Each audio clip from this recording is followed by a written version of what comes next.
Hello and welcome to episode number 473 of Lineage of Unlovable podcast. I'm your host, Lauren Herrera. How are you? How are you doing today? Is it a good day? Hopefully it's a very good day for you. I am recording live on my Facebook page, facebook.com/Lauren, /Herrera.Lauren, and then sharing it to the Lineage of Unlovable podcast group. So make sure that if you're in that group or we are connected on Facebook, that you can pop in and comment on this live stream, because I'd love to hear from you and some of your insights that you got from this episode. So before we get started, I want to share with you a little bit what is going on in the beta group. So we have some good feedback, and let me see if I can just refresh my phone really quick here to actually get to it. So I have someone who made a comment. I'll read it to you. She said, "Today I used the hand to heart breath technique. It worked.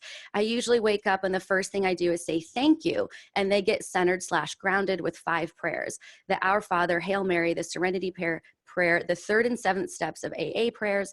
And Lauren, I am re-listening to the pods leading up to the beta group test. I'm getting more ahas and insights. I'm especially grateful for you and sharing your growth journey the way you do. I've had many of the same body issues, as well as an eating disorder that I have fully recovered from, a loosely Catholic upbringing, and I too have been in the fitness industry for many years. I was a competitive bodybuilder back in the day. I've also been a personal trainer. I'm facing new mind-body challenges, and at age 60 is fast approaching. The new full moon is coming, and I'm setting some serious intentions and invoking God, in parentheses, source energy, on this one. I'd love to share my ahas and insights. I know this is a high touch and would like to give feedback.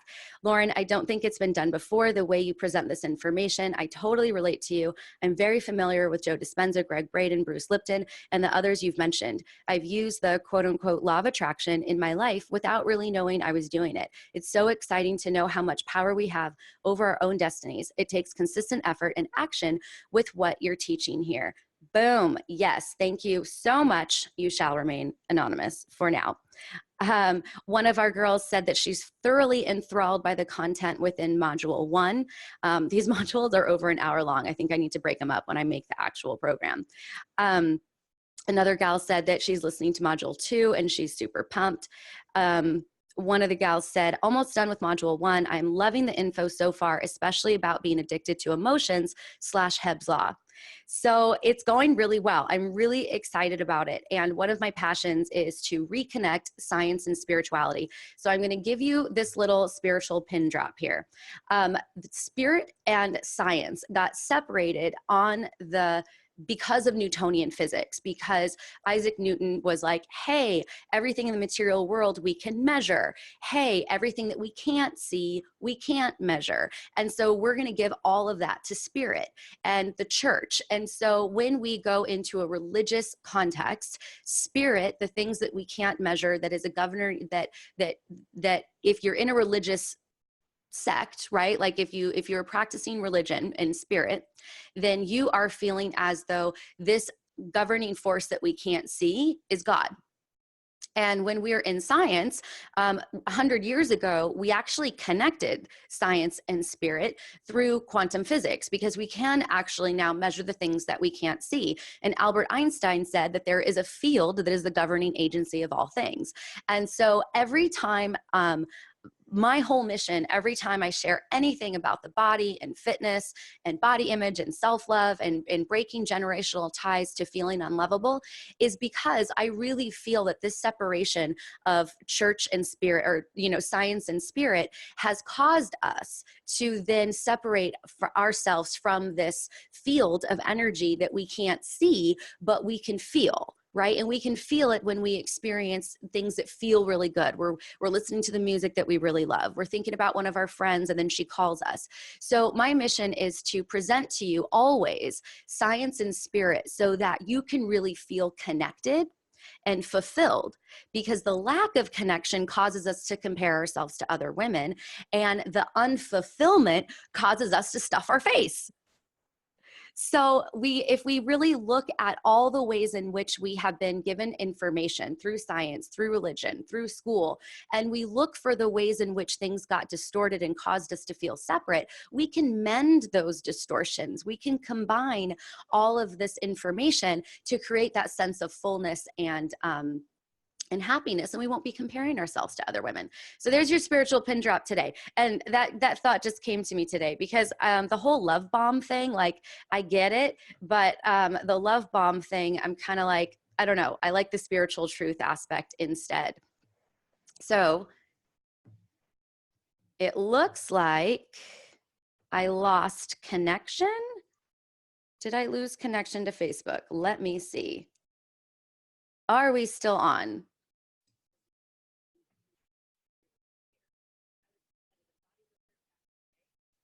I'm going to go ahead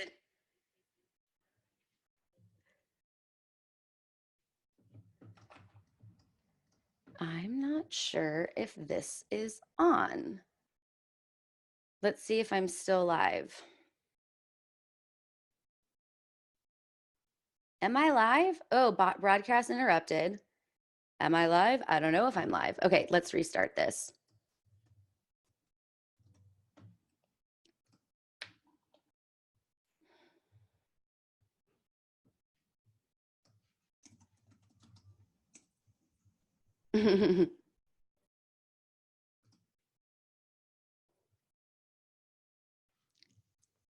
Okay, let's try this again. Hopefully you got what you needed out of that first recording if you were watching it.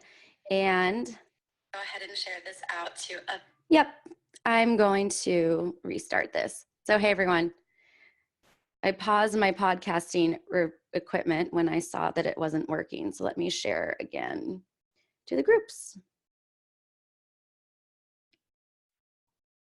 Good thing I had my podcasting equipment recording. Good thing I wasn't relying on Facebook. Lineage of Unlovable. Okay. All right, let's try this again. Let me get my equipment going here.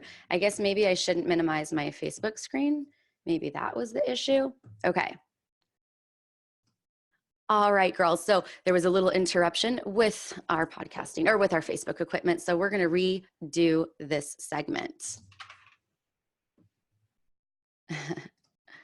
Awesome. Okay, hang on one second, guys.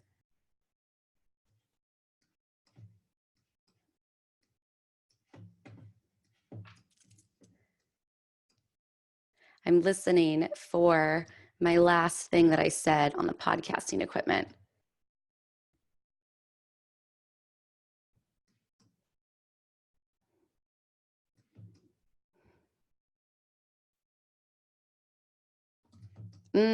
Okay, let me edit something really quick.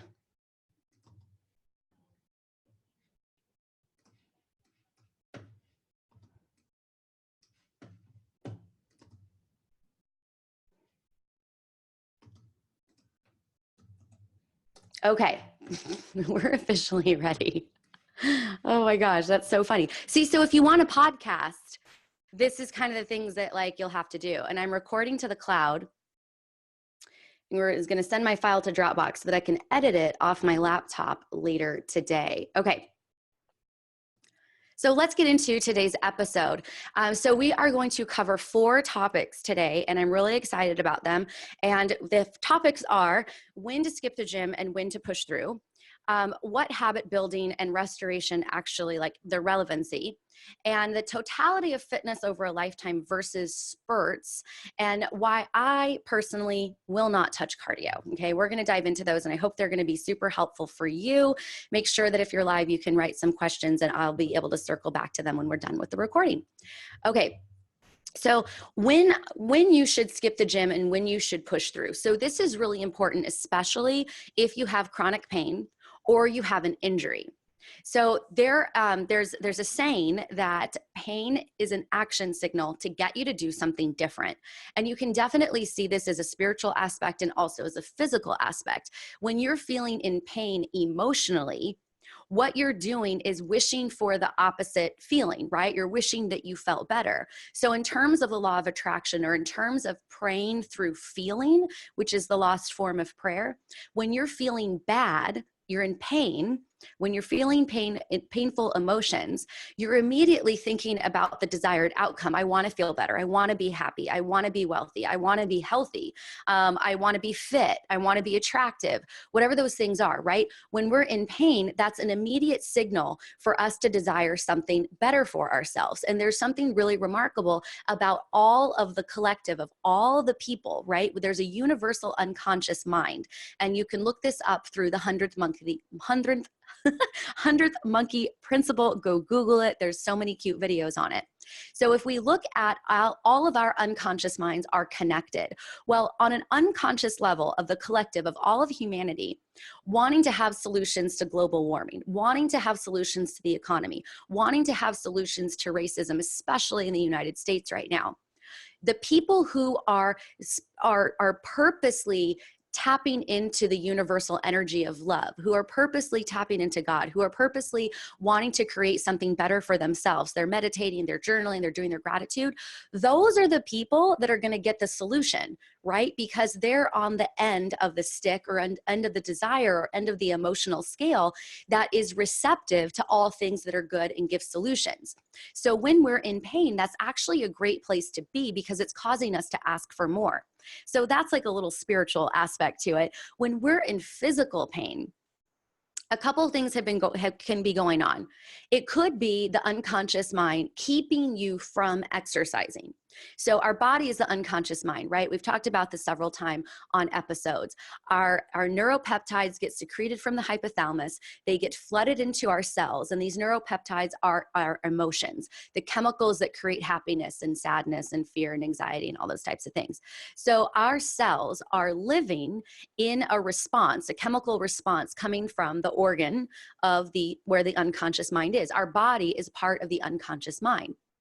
So if we are wanting to increase our fitness, if we're wanting to increase our health, our vitality, anything that we want to do with the physical body, if this is something that we haven't really done consistently, and our habit is mostly going to work, coming back, sitting on the couch, overeating, then when we go to make changes, our unconscious program of go to work, come back home, sit on the couch, overeat, or just eat all night, well, that pattern is getting disrupted.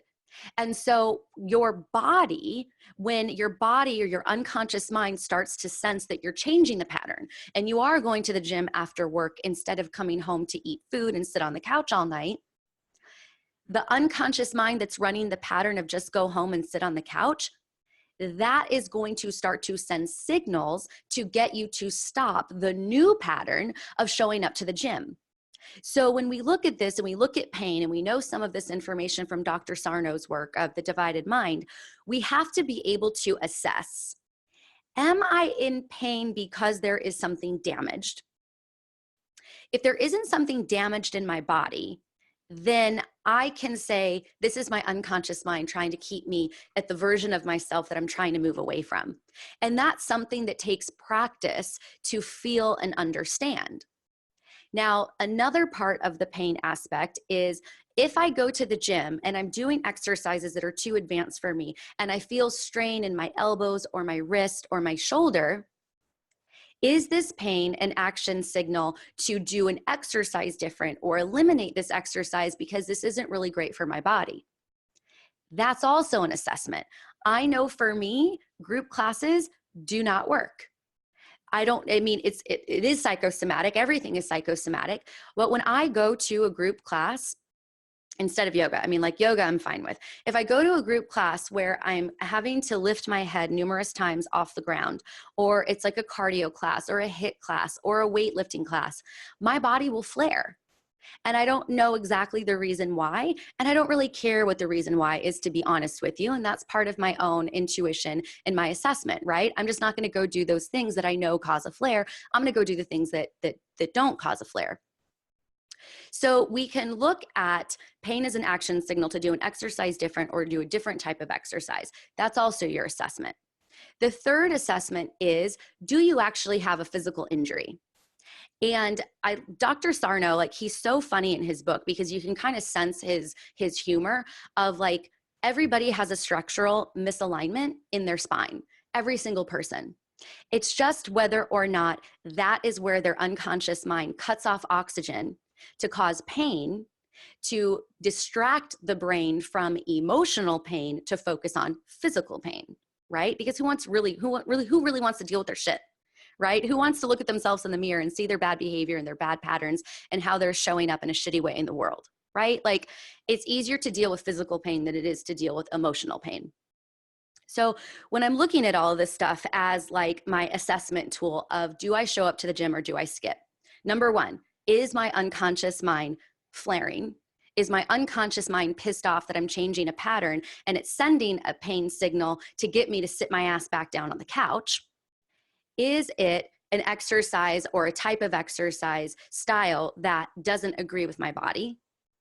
Is there actually a malfunction, structural malfunction in my body that is causing my levers and my pulleys, which is what your joints and your muscles do for you, that are causing them not to work perfectly, which then is like grinding on the bone or taking the joint out of alignment or tearing a ligament or tearing a muscle? These are the three things that I think about when I don't want to go to the gym, or when I'm coaching somebody to say, what is this assessment process for you to figure out, are you moving towards your goals, or are you being, you know, are you like slacking off? Like which one is it? What do we have to, what tools do we have access to ask you the questions, to let your intuitiveness or your inner being let you know what's going on? So for me, and last Friday, shoulders are my favorite workout. And last Friday, my thoracic spine, where my rib cage is, that was getting really stiff. And I was looking at myself in the mirror. I was holding up a mirror in front of me to then look at my back, and I was naked. And I saw how my thoracic spine kind of curved. And I was like, okay, like this kind of makes sense. Like, if the thoracic spine is out of alignment and my cervical spine goes forward and I can actually see my vertebra go sideways a little bit, there is a misalignment with my spine that's not allowing shock absorption in the spine to act properly. The way the muscles are designed, they're not being able to move properly because there is this misalignment. And I went and I had a massage with somebody, and he said, well, right now in this relationship to gravity, with you laying on your stomach, your spine is straight. He's like, but maybe when you're standing, that's when the misalignment shows up. So it is what it is, right? And like, there's never going to be like a solid answer. And in March, I had my third MRI, and the doctor's looking at it, and he's like, actually, your neck looks the best it's ever looked. So tell that to somebody who is still having flares, whose hands are still going numb because the nerves are getting pinched. You're like, I'm sitting there thinking, I feel worse at times, and a new type of pain. Did I herniate another disc? Or my neck is better than it's ever been? What? And so hearing that, it's like, okay, well then now what's the next step? Okay, let's do muscle injections in your neck because your muscles are so spasmed. That's what's probably pushing on the vertebra and the disc. That's what's probably causing your flares. Great, let's do some muscle injections in the neck. And I cut my workouts down from 6 days a week to 3 days a week. So there was things that I adjusted, and whether or not it's structural or in my mind or a combination of both, it doesn't matter. I get to take all the information and make my assessments on a case-by-case basis. So I would really invite you to do that same thing. Like, if you are just working out again, like returning to workout, or you're just working out for the very first time, know, KNOW, know that as you create a new lifestyle and a new body, your unconscious mind, who has spent however many decades in the existence that it is right now, doesn't want you to change. It doesn't want to learn a new program. It wants what's comfortable. So be able to assess for yourself, is this actually like legitimate? You know, like, is this pain really relevant? Do I think there's actually something wrong with my knee? And another way for you to assess that is when you're happy and you're secreting endorphins and dopamine and serotonin, those are all pain reducers. So we can say when I'm stressed, I feel pain because I'm producing adrenaline and cortisol, which are inflammatories. When I'm happy, I'm producing serotonin, dopamine, oxytocin also. And what's the other one? I forget the other one. I already said it a second ago. And I am reducing pain. So we can even see that like aches and pains in our body are based on our emotions, and they are. That's a fact. So think about that stuff, okay? Let me reiterate it for you. If you feel like you want to skip the gym, this is your path, right? This is your assessment. If you were my client and you were texting me that you weren't going to come in for your workout, or you were telling me that you don't like to go work out and all these things happen, I would say, is this an unconscious pattern that wants to keep you how you are? And we would do the work and ask questions about that. And as you ask yourself these questions, you will reveal to yourself the answers. If you just slow your roll, slow down and ask yourself questions. So number one, is this an unconscious pattern that is trying to stay? Number two, is it an exercise form that's not so great for your body? Number three, is there actually a structural problem with your body? And for me, as we all know, there's a structural problem with my body. I don't do certain exercises that I know will cause a flare. I don't I don't bend over from my hips and have my spine parallel to the floor and then lift weights, because for what I believe to be true about my body is that if my cervical spine goes straight forward instead of curving back the way it's supposed to, my head's like hanging there by these really tiny muscles. And those really tiny muscles are like, F you, I'm tired of holding your 7-pound head, your 10-pound head, whatever it is. And then they spasm. I'm not going to do that to myself. So these are the things that you want to consider when you're considering skipping the gym.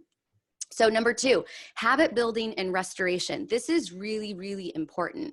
And so when I was doing, and this is, you can apply this to your life, whatever kind of exercise that you're doing. When I was doing workouts that were 6 days a week, I would do legs and I would do shoulders and I would do chest and I would do triceps. Like I would work out every day with small muscle groups so that I would always be exercising, because really, part of my healing process that started, or part of my reintegration into being athletic that started in June of 2018, was building the habit. My goal was to feel athletic. Am I an athletic person who shows up and works out almost every single day? That's the type of person that I want to be. And if I focused on building the habit of being an athletic person again, because I was committing to going to the gym 6 days a week, no matter what, that meant that the result of a fit body was going to come.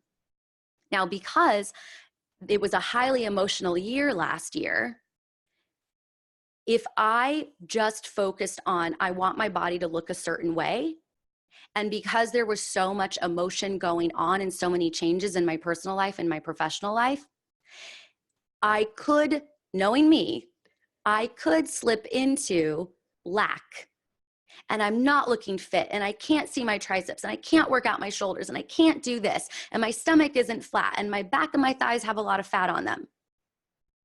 I know for me, if I looked for, I want to have a certain aesthetic look, and I'm still navigating my neck flares with Joe Dispenza's meditations, and I'm under all this emotional stress, I knew that was going to be the wrong way for me to focus on. So if I focused on building the habit and becoming athletic again, if I just showed up and lift the weights 6 days a week, what could I expect my body to change? My body would change, and I would arrive at my destination while enjoying the athletic journey versus being really stressed out about how I'm not seeing results, right? Because you generally don't see results out overnight, right? Unless you like ate a bunch of cruciferous vegetables the day before, you might have a flatter stomach the next day.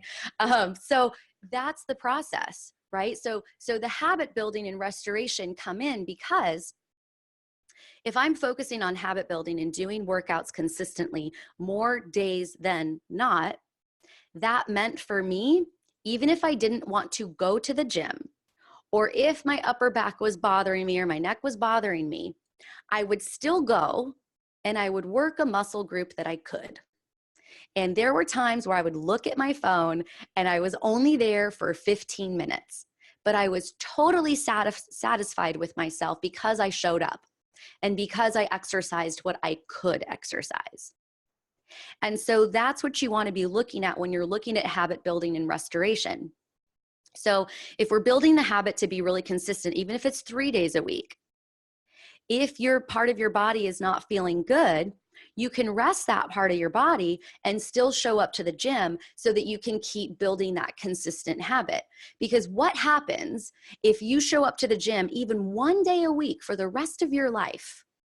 And I am saying gym here instead of Pilates studio because building muscle has a very, very, very, very high payoff long term. Right? And if you build muscle in an intelligent way, your body, your flexibility, all of your levers and your pulleys are all going to work really well, right? So I'm talking about smart exercise. So what's the outcome of 1 day a week exercise versus 6-week spurts where I work out every day, weights and cardio, and Pilates, no, weights and cardio, and then for 8 weeks, I stuff myself and I sit on the couch every single day after work. What do you think is the outcome of the body? The consistent body, hint, hint, or the body that's up and down in extremes? What is happening to your hormones, especially for women in those extremes? We have a sensitive hormonal system. We have a different stage in our body, 4 different stages in our body for our menstrual cycle. Four. If you're killing yourself at the gym and doing all this cardio and stressing yourself out, what are you doing to this very delicate hormone system? And then what are you doing when you're just eating everything in sight? Your metabolism is like, wait, what? What's all these calories? Okay, I'm going to store them because I know, bitch, you're going to, in 8 weeks from now, you're going to set me on the treadmill and you're not going to feed me for 6 weeks. Bunk, bunk, bunk, bunk, bunk. You're not going to get a healthy body. So think about that when you're setting out on this endeavor, or if you are a seasoned exerciser right now, what kind of exercise are you actually putting yourself through? And if you are so hardcore and so hard on yourself, mentally, physically, emotionally, you got to take a step back and care for yourself as if you were caring for one of your friends or caring for a child. Is that really healthy for you to do? Or is it time to switch into thinking more about it being a habit and fitness as a way to take care of the vehicle that you have for this human experience that your spirit is having? You got to switch it up. So the totality of fitness over lifetime versus spurts, which is basically what I just said with that whole example. I got ahead of myself. The last piece that I want to leave you with is why I don't touch cardio. So I have not done a high intensity interval training workout maybe since December. And what I was in December 2018, and what I was noticing when I was doing high intensity interval training on purpose is that it seemed to set my neck off. My neck would get really, really, really stiff. That's not to say though that when I lift weights after I do a heavier strength exercise, that I don't push myself and rest as long as I need to rest and then work as long as I can work. And so that's something that comes from metabolic effect called rest-based training, where if you push yourself until you can't push yourself anymore, you are working with your internal metabolic rate. And then if you rest until you've recovered, then you're actually doing an interval that's true to your body. And it's so funny because when I learned high intensity interval training, it was from an athletic coach. And he was saying how if you're teaching a sports team, they get it. They understand that the interval is spike my heart rate as high as I can get it, bring my heart rate all the way down to rest. An athletic team understands why you'd want to do that, and they have a goal of winning a game, right? Being the champion. They understand when they're playing a game, their heart rate is going to jam up, and then eventually it's going to come back down when the ball's whatever going on with the ball. They understand that. And he was saying how when you bring high intensity interval training into a fitness arena with adults who are paying money for these results, they don't want to sit around and stand around and do nothing and wait for their heart rate to go down. They feel like they're not getting a workout. And that's just the unconscious belief that we have to be working really hard to get results. So he was explaining like, hey, in the fitness industry, high intensity interval training is not actually high intensity interval training. No one is actually allowing heart rates to go all the way down. And the personal trainers are feeling pressure to keep the person moving. And so really what ends up happening is they're kind of just doing cardio. And when you're doing steady state cardio, you're doing cardio that's intense for longer. Some studies are 8 to 12 minutes.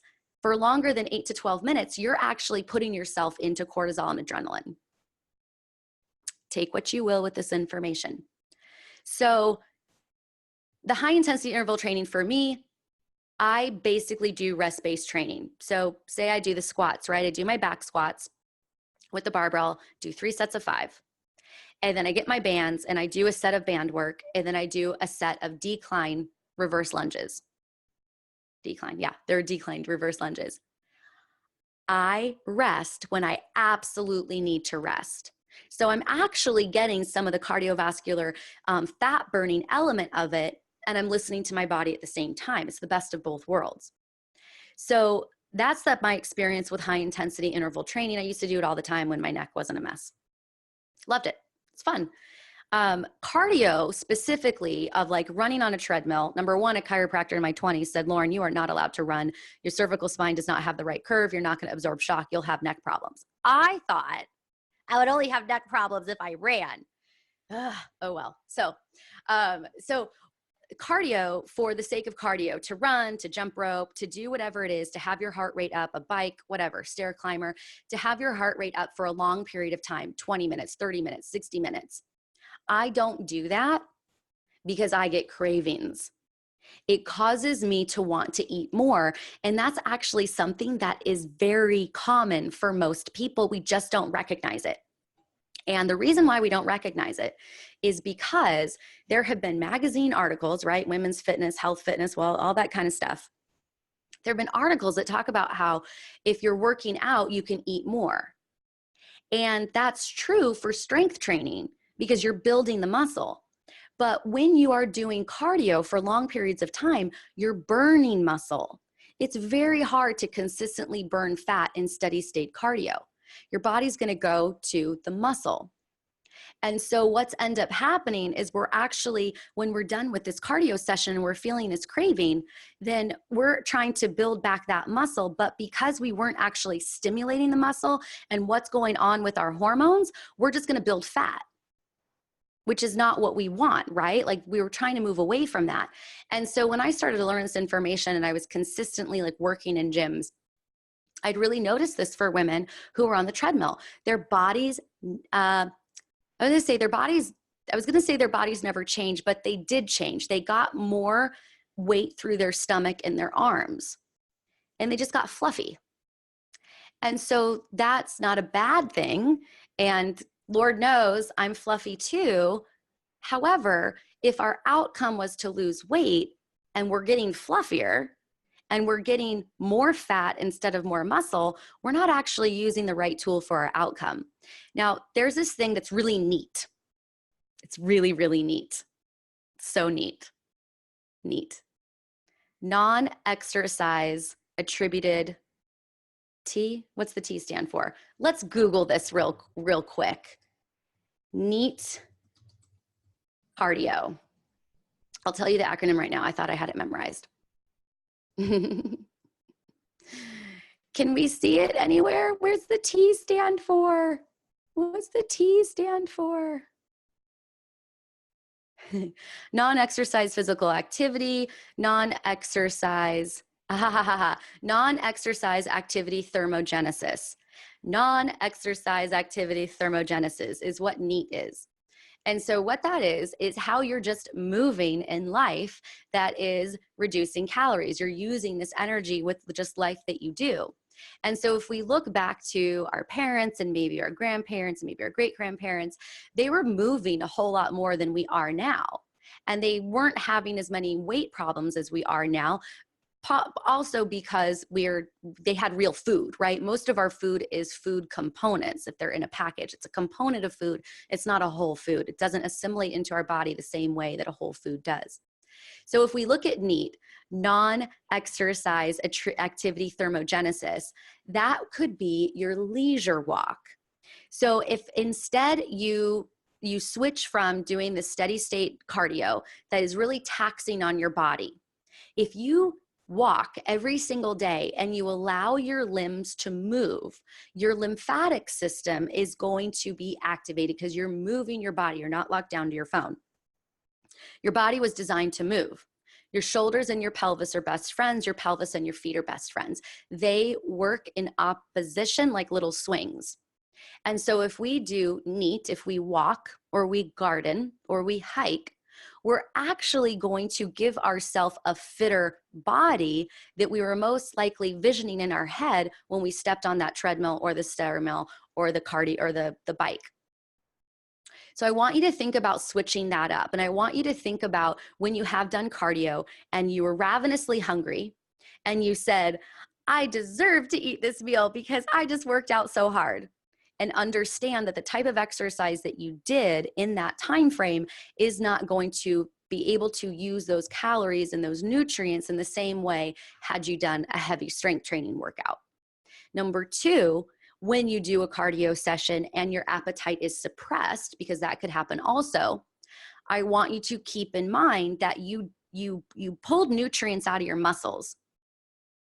And your body used those nutrients during that cardio exercise. So possibly what could be happening for you in that moment is that you don't need food because you're basically eating your muscle. What happens when you don't eat after that, even if it's just a shot of whey protein? What happens if you don't eat after that? Then all of your systems kind of come to a halt, kind of like how they do when your blood sugar drops if you're eating high glycemic foods.